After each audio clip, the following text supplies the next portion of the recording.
What's up, YouTube? This is Brian from Bull Strength coming at you with another live stream, another Saturday live stream. So, a little different today.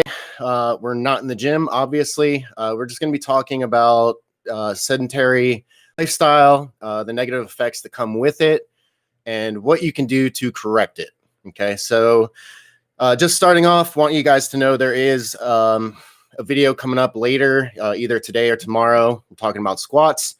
And I will be live later today on D Live. I'll be in the gym doing the regular live workout that I typically do on Saturdays. I'll just be streaming it through D Live this time. So, okay. So first of all, let's just jump right into it. Let's not beat around the bush. So I came across this meta-analysis from the National Health Statistics Report that basically says that 50%, and this was back in 2012, but 50% of US adults have some form of musculoskeletal pain disorder.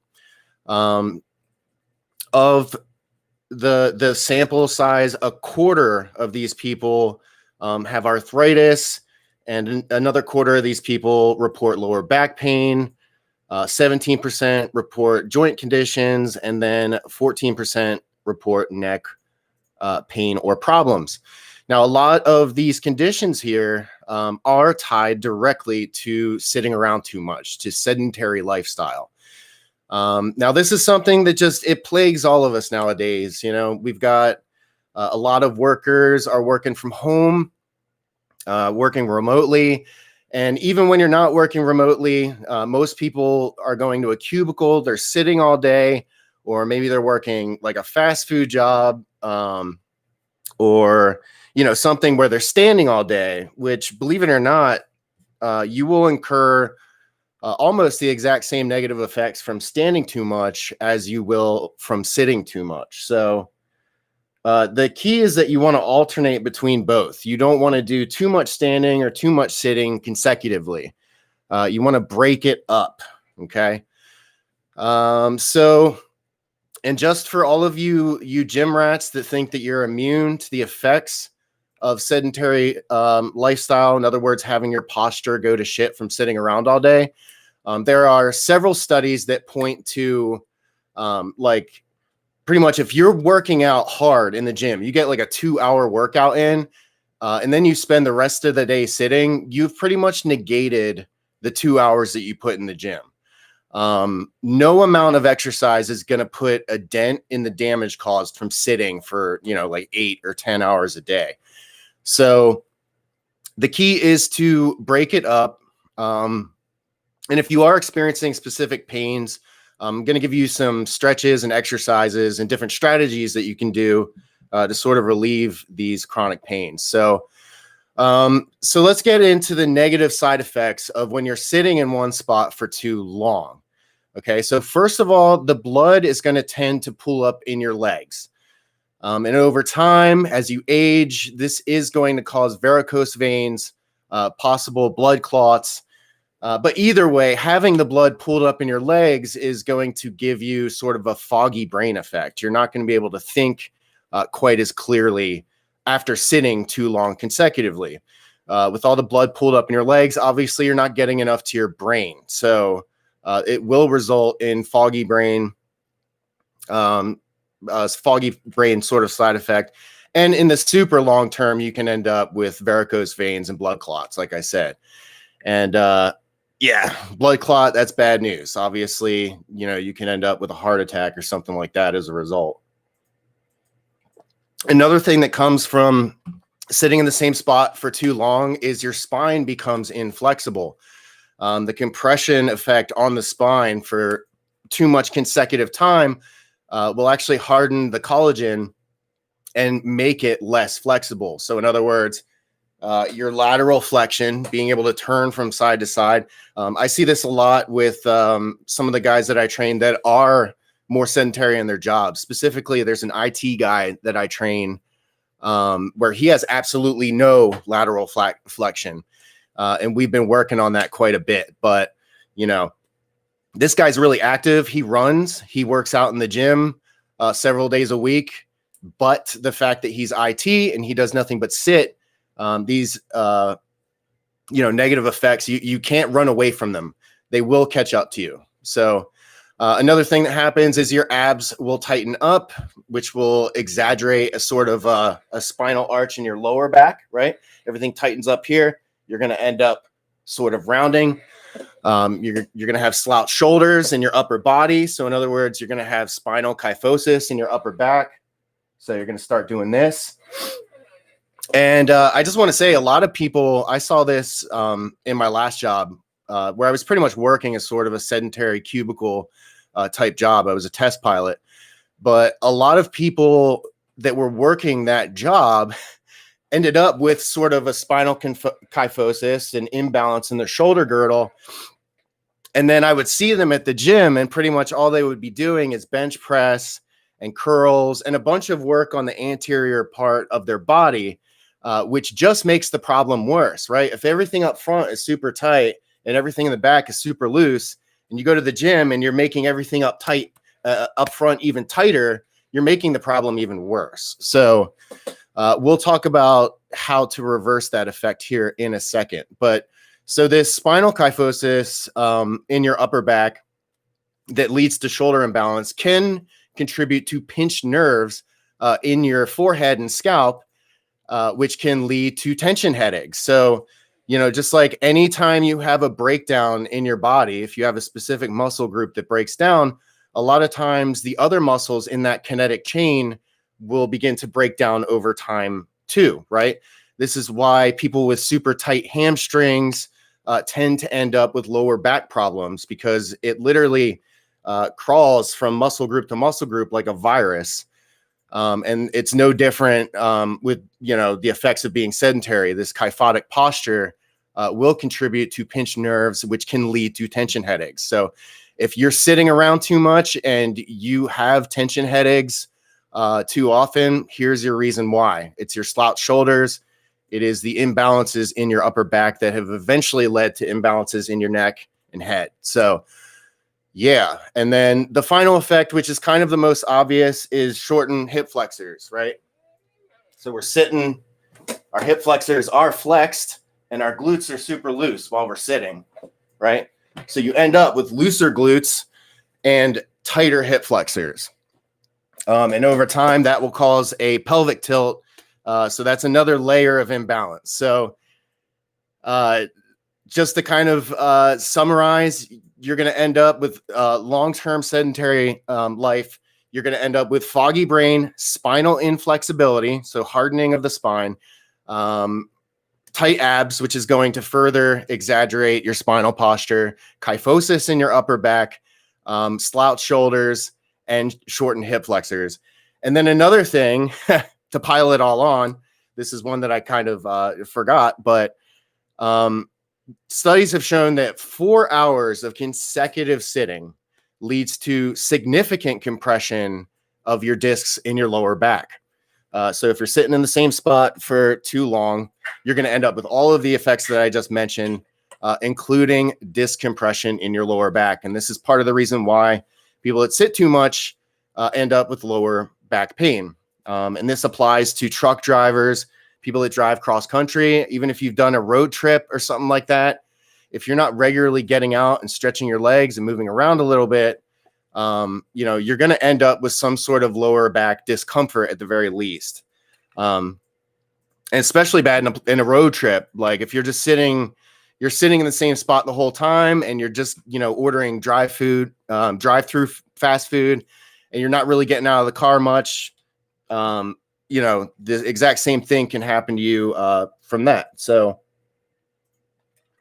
yeah. So, and that's according to Dr. Gregory Billy from the University of Pennsylvania.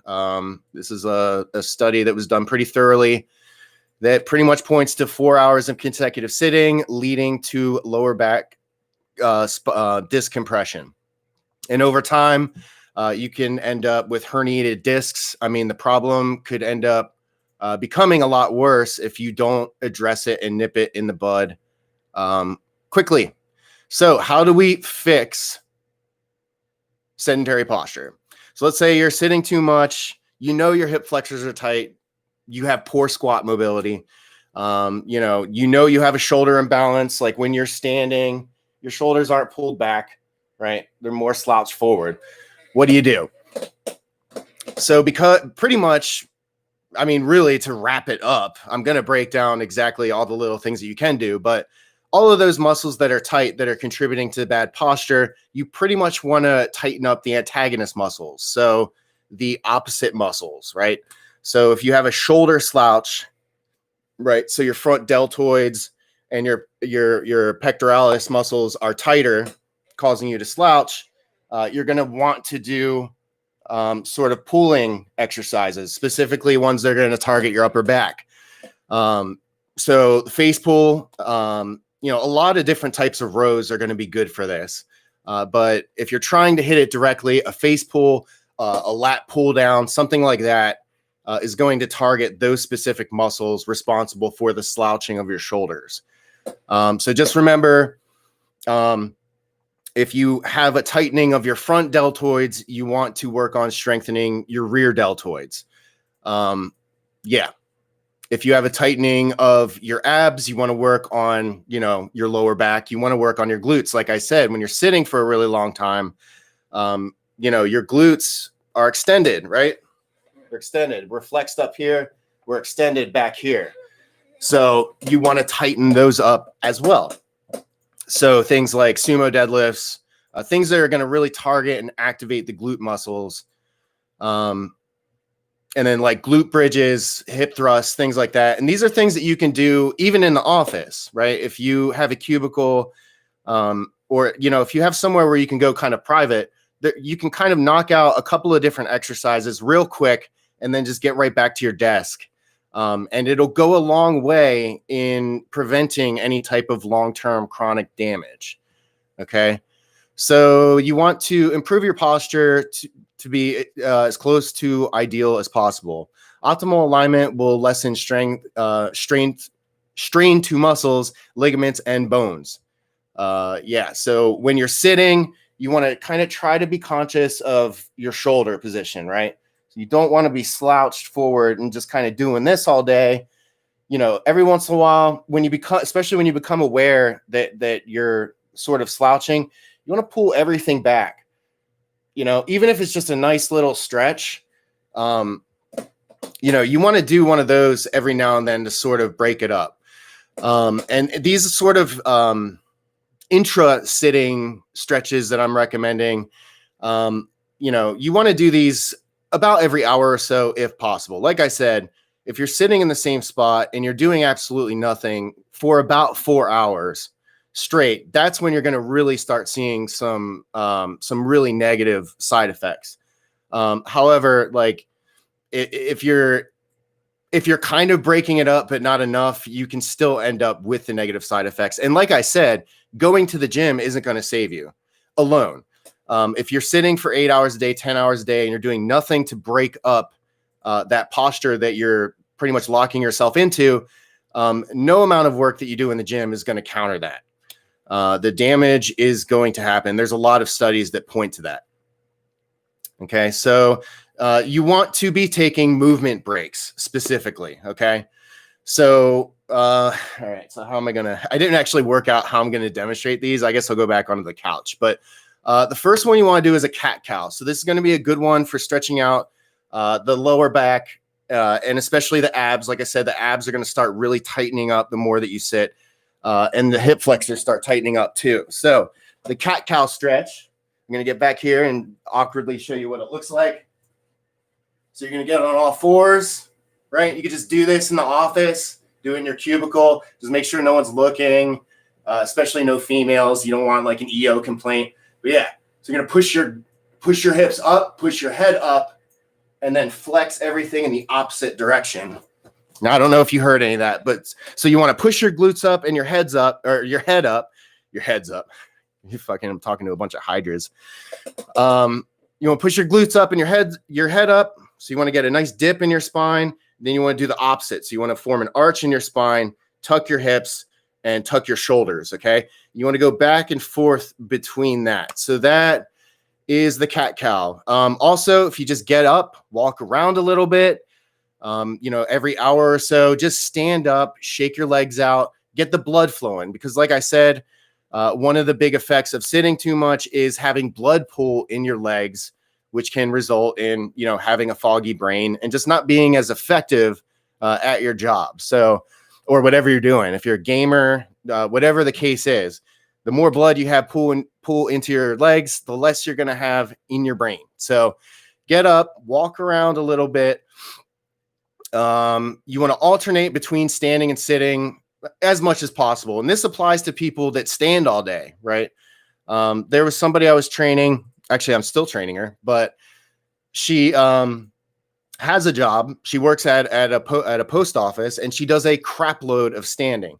And she ended up with a lot of these similar conditions, the lower back pain and all of that. And, basically what I recommended is just do the opposite or basically you would do the same thing that you would do if you're sitting too much. You're sitting too much. You want to stand, stand up, move your legs. If you're standing too much, you want to not necessarily sit, but like maybe just get down, do a body weight squat, or just do a few reps of body weight squats. Get the blood flowing, like I said, because when you're sitting in one spot for too long, the blood's going to pool up in your legs. Blood pulling up in your legs is going to not allow enough blood in your head. You're going to end up with sort of a foggy brain sort of thing. So if you're standing too much, knock out a little, do some squats if you can. Just like, I don't know, if there's no customers, in the store, just like get down, do a couple of squats. If your boss asks you what you're doing, I guess try to explain it without being too awkward. Yeah. Yes, sir. These are not very good side effects here.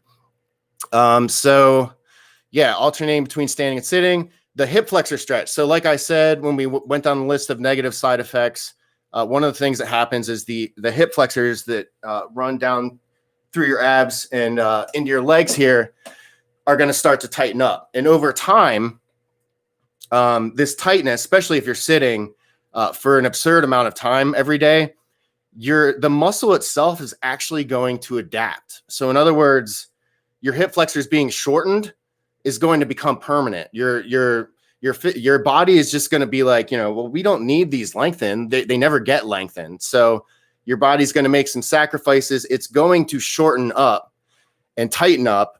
And if you don't fix that, the muscle fascia around the muscle groups themselves will begin to adapt. And if you don't fix it at that point through like fascia release and stretching, your bones will begin to adapt too. So if you've ever seen somebody who's elderly and has bad posture, right? They have kyphosis. You see this a lot with people like in their 80s and 90s that, they did way too much sitting in their youth. Everything is just like this, right? And the thing is they've been sitting and they've been sedentary for so long that there is no correcting that. I mean, you can work the antagonist muscles and sort of loosen things up a little bit. But at that point, your skeleton has already adapted and there's really no going back from there. And it's unfortunate. Anytime I see an older guy walking around with like a really severe hip tilt, or they got sway back or whatever the chronic posture issue is, I feel bad for them because I know they're in pain. And there's just nothing that they can do about it. So, you younger people, people in your 30s and 20s and 40s, you got to start working on this stuff right now because you do not want to age and basically have your body be a rickety old mess. So another thing that you can do, so this is specific to the lower back, right?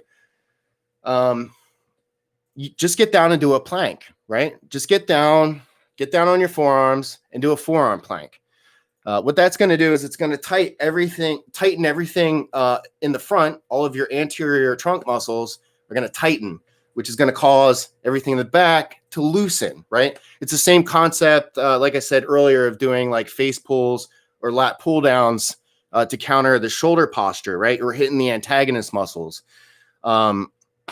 Same thing applies there. Planking is literally hitting the antagonist muscles to the lower back. So if you need some instant lower back relief, It's not going to be enough in itself to just get down and do a plank, but doing a plank will definitely help. So you want to work the opposite muscles. You want to release the tight muscles, right? So what I mean by that is like fascia release. So in other words, getting a foam roller, getting a lacrosse ball or a wad ball, and just basically digging into the muscles that are tight, right? So let's say I have kyphosis. We'll use this as an example again because it's easy and you can see me. You can see the flaws. So let's say we have kyphosis. We want to work the antagonist, pull everything back, right? Tighten up all these muscles in the back so that your shoulder girdle begins to tighten up in the opposite direction. And then what you want to do to all these really tight muscles on the anterior is do a fascia release. So get a lacrosse ball, foam roller, and dig in there. Dig in there nice and hard. It's going to be uncomfortable. It's going to hurt. But it is going to loosen things up and make you feel better. So, and then you also want to stretch. So there's 3 major things you want to do. Work the antagonist muscles, stretch the problem muscles, and then also release the problem muscles. Okay. Yeah. So we got a hip flexor stretch, plank, child's pose, and door frame chest stretches. So basically, find a wall, find a door, whatever, get your hand on it, and just open up everything in the anterior, stretch everything out. Okay. And then the child's pose, which is a yoga pose. You'll have to look that one up. It'll be kind of awkward for me to do here, but yeah. So the child's pose is great for releasing tension in your lower back and your glutes and your spine. So like I said, spinal compression is a major side effect of being too sedentary. And the child's pose, the forward fold, hanging from a bar, especially hanging upside down. If you can get some of those nifty boots that have the hooks on them, any type of spinal compression, you want to do that. So yeah. So really quick, we're gonna just recap the negative side effects, and then we'll kind of talk about the exercises that can be used to directly release these issues. Okay. So blood pooling up in the legs, creating foggy brain. Like I said, get up, walk around. If you're starting to feel weird in your head, you just don't have very good mental clarity, and you've been sitting for too long, it's the sitting too long that did it. You have too much blood in your legs. So get up, walk around, move a little bit. So you want to do this about every hour or so. If you are sitting, at least stand up and get a little bit of movement. Okay. The spinal inflexibility and the collagen buildup in your spine. Like I said, spinal decompression type stretches like the child's pose and the forward fold are very good. Very easy to do in your office too. You're not going to look too awkward doing a forward fold. You might look kind of weird doing a child's pose. You might get some kind of like EO complaint, or someone might go to HR and be like, dude, like this guy's showing his ass off to everybody in the office. But yeah, the forward fold, people are just going to think you're stretching out your hamstrings or whatever. So you could get away with that one. So disc compression in your lower back, like I said, child's pose, planking can be really good for instant relief. The tight abs, you want to work on tightening your lower back. If you have tighter abs and you're starting to get a sort of like a protruding sort of effect, you need to tighten up your lower back. Just like with the upper body, slouching too much, pull everything back. If your abs are poking out, you want to pull everything back. Okay. Then, like I said, with the slouch shoulders, you want to do upper back exercises like lat pull downs, face pulls, different types of row variations. These are obviously things that you're going to do in the gym. Okay. Some of these things you're going to do, in the office when you can. And then, a lot of these other things are kind of things to consider when you go into the gym later in the day. So, hitting the upper back is going to be really, really important. If you're sitting all day doing nothing, do not go to the gym and do a bunch of bench press and curls, because you're going to make the problem that much more worse. Those muscles are already tight.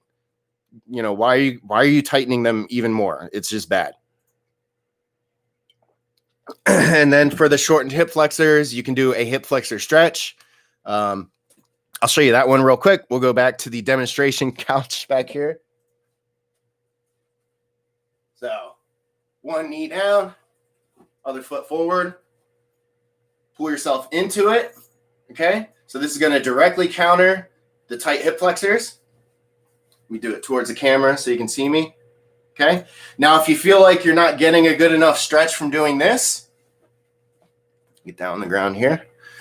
Okay, so you got your knee on the ground, you're pulling yourself forward. If you feel like you're not you can't really feel it in your hip flexors, reach your arm up on the side that you're lunging and bring it inward. And I guarantee you are going to feel all of that loosen up. Okay. All right. So we talked about all of the negative effects, and we went down the list of how to fix each and every one. And yeah, that's pretty much it. I was going to put together like a full video on this, and I was in the middle of editing. I had already done all my shooting, and then I saw Athlean X literally put up the same video that I was about to put up, and I don't know. I don't want people thinking I'm ripping them off or whatever. Who cares? Whatever. So I just decided to do a live discussion, just kind of saying, my thoughts on sedentary posture and how to correct it. So there's probably going to be some overlap there. I really don't know. I don't really generally watch his stuff, but I am subscribed, so I see whenever he posts. So I hope that this was useful. I hope it helped you out. If you are sedentary, if you're working remotely, you're working from home, or you're just doing too much sitting in general, too much video gaming, whatever the case is, incorporate these stretches. Like I said, do some fascia release on the muscles that are tight, stretch the muscles that are tight, and then work all the antagonist muscles when it comes to all these little problem areas. Like I said, you're going to work them in the gym, but if you can kind of take a break in the office, kind of get a little time to yourself every now and then, just stretch out your hip flexors, maybe do a body weight squat, couple hip thrusts, just get a nice amount of stretches in, get the blood flowing, and work on everything that is tight while everything's tightening. You don't want to wait until everything is super tight and then go to like a physical therapist and try to correct it. You want to be incorporating these sort of stretches and strategies before it gets to that point. So thank you, everybody, for tuned in. Glad to see you look well, by the way. Been feeling... yeah, so thank you. I appreciate that. Yeah, I do feel a lot better. Whatever that stomach bug was is gone. But I have some lingering effects from it. And I've kind of read that getting an E. coli sort of poisoning can leave some damage in there in the short term. So hopefully it's just the after effects. I'm going to do a follow-up with my doctor and see if there is anything wrong. They got a bunch of blood work and stuff. So yeah, we'll find out what's going on, if anything. So thanks for asking. I appreciate it. But I am going live again very shortly. So we're ending the stream here in a couple minutes. I'll be live probably around 3:30 or 4 o'clock. If you want to join me on DLive, DLive/Bull Strength. I will be doing a live stream from the gym, sort of doing another Q&A sort of thing similar to this. But more of like just hanging out. We're just chilling. So if you want to join me there, I'd appreciate that. I hope this video was useful. Hope you got something out of it. And like I said, I will have another video uploaded either tonight or tomorrow, probably tomorrow, because I'm just doing a lot of stuff today. But yeah, thanks for tuning in. Thanks for your concern there, Alkin Condo. Sorry. I'm pretty sure I butchered that, but and yeah, thanks for tuning in. And I will see you in the next live stream or video. Peace out. Hey, good job, Bill. See ya.